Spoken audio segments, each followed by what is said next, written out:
Saint election open ballot سے نہیں کروائے جا سکتے، سپریم کورٹ نے صدارتی ریفرنس پر رائے دے دی۔ ذرائع کے مطابق سپریم کورٹ نے یہ رائے 1-4 سے دی ہے، جبکہ سپریم کورٹ کے جج جسٹس یحییٰ آفریدی نے اپنے رائے کا اظہار الگ طور پر کیا گیا ہے۔ عدالت نے اپنی رائے میں کہا ہے کہ سینٹ الیکشن اوپن بیلٹ سے نہیں کروائے جا سکتے، لہٰذا یہ انتخابات قانون کی بجائے آئین کے تحت ہوں گے۔ سپریم کورٹ نے اپنی رائے میں کہا ہے کہ الیکشن کمیشن شفاف الیکشن کے لیے تمام اقدامات کر سکتا ہے۔ انتخابی عمل سے کرپشن ختم کرنا الیکشن کمیشن کی ذمہ داری ہے۔ تمام ادارے الیکشن کمیشن کے ساتھ تعاون کے پابند ہیں۔ الیکشن کمیشن کرپشن کے خاتمے کے لیے تمام ٹیکنالوجی کا بھی استعمال کر سکتا ہے۔ عدالت عظمیٰ نے کہا ہے کہ الیکشن کمیشن کے پاس اختیار ہے کہ وہ کرپٹ پریکٹسز کے خلاف کارروائی کرے۔ تمام ایگزیکٹو اتھارٹیز الیکشن کمیشن سے تعاون کی پابند ہے۔ الیکشن کمیشن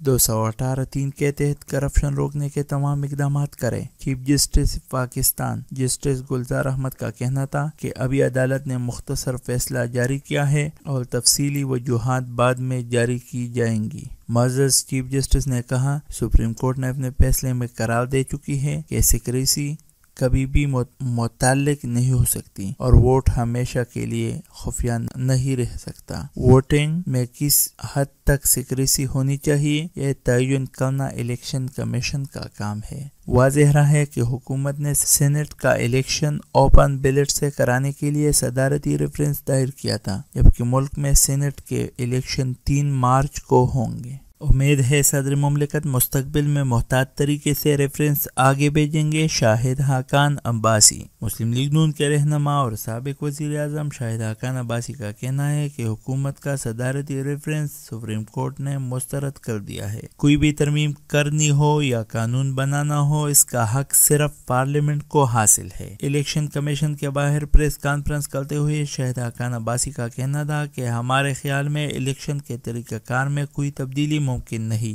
ہم نے اپنا موقف الیکشن کمیشن کے آگے رکھ دیا ہے۔ حقان عباسی کا کہنا تھا کہ صدر مملکت کو ماضی کی طرح موجودہ ریفرنس کو بھی پڑھ لینا چاہیے تھا۔ امید ہے کہ صدر مملکت مستقبل میں محتاط طریقے سے ریفرنس آگے بھیجیں گے۔ ان کا مزید کہنا تھا کہ آئین میں ترمیم کا حق صرف پارلیمنٹ کو ہے۔ ہم نے تمام گزارشات الیکشن کمیشن کے سامنے رکھ دی ہے۔ چیف الیکشن کمیشن نے کہا ہے کہ مشاورت کے بعد فیصلہ کیا جائے گا۔